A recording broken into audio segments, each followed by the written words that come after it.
playing basketball. We love that basketball. They're playing Voici les principes offensifs abordés avant la rencontre. Il s'agit d'enchaînement de passes et d'écrans.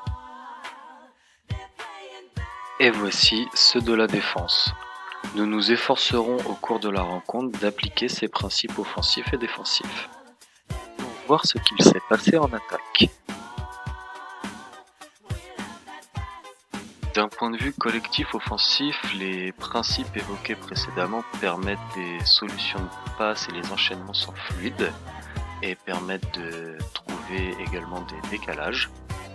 Cependant, à la fin de cette action, j'aurais toutefois pu remonter au coude de la raquette pour offrir un meilleur angle de passe. Basketball is my favorite sport. I like the way they dribble up and down the court. Just like I'm the king on the microphone. So is Dr. J and Moses Malone. I like slam dunks and taking it to the hoop. My favorite play is the alley-oop. I like the pick and roll. Sur cette action, le défenseur de mon partenaire qui vient poser l'écran est resté large. Je n'ai pas pu profiter d'un décalage et donc pénétrer dans la raquette.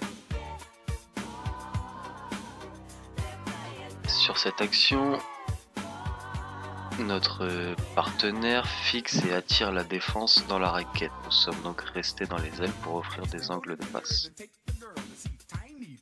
Mon partenaire me pose un écran. Mon défenseur passe dessous. J'aurais pu flairer pour un tir extérieur, mais j'ai décidé de pénétrer. N'ayant pas trouvé de solution dans le jeu à deux, je vais pénétrer ligne de fond pour solliciter les aides défensives. De plus, mon partenaire à l'opposé remonte ligne des lancers francs pour m'ouvrir un angle de passe et avoir une position de tir près du cercle.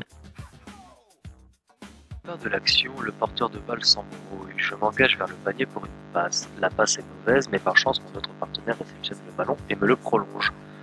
Tous les défenseurs m'ont suivi, je profite de cette confusion pour sortir le ballon pour un tir ouvert. Un écran porteur va être posé. Le pick and roll va bien fonctionner puisque tous les défenseurs seront sollicités dans la raquette. Seulement, le tir extérieur n'a pas été pris.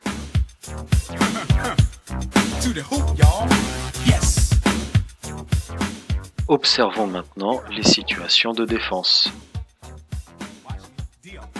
Ici, mon partenaire défenseur de l'attaquant poseur d'écran va rester focalisé sur son joueur. Heureusement, l'aide défensive est rapidement intervenue dans la raquette. Dans cette situation, la prise à deux à la sortie de l'écran porteur a permis de repousser le porteur de balle ligne de fond et de sortir le ballon ligne de touche.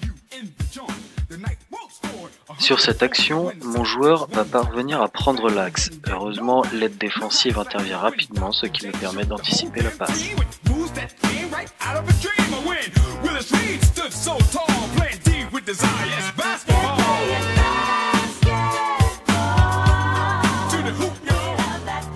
Ici, nous allons effectuer une prise à deux sur le porteur de balle. Seulement, notre partenaire n'est pas présent dans les aides, ce qui laisse le champ libre à l'attaquant.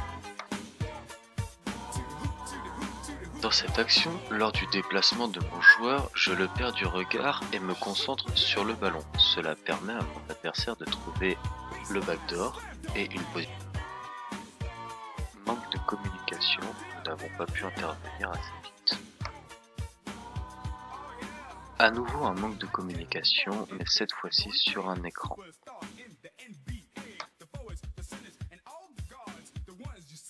Ainsi, score final de la rencontre, 12-10 pour les Verts. En résumé, il faut davantage communiquer en défense et en attaque malgré des situations intéressantes. Il ne faut pas hésiter à prendre plus de tirs à mi-distance ou à provoquer les fautes sous le cercle.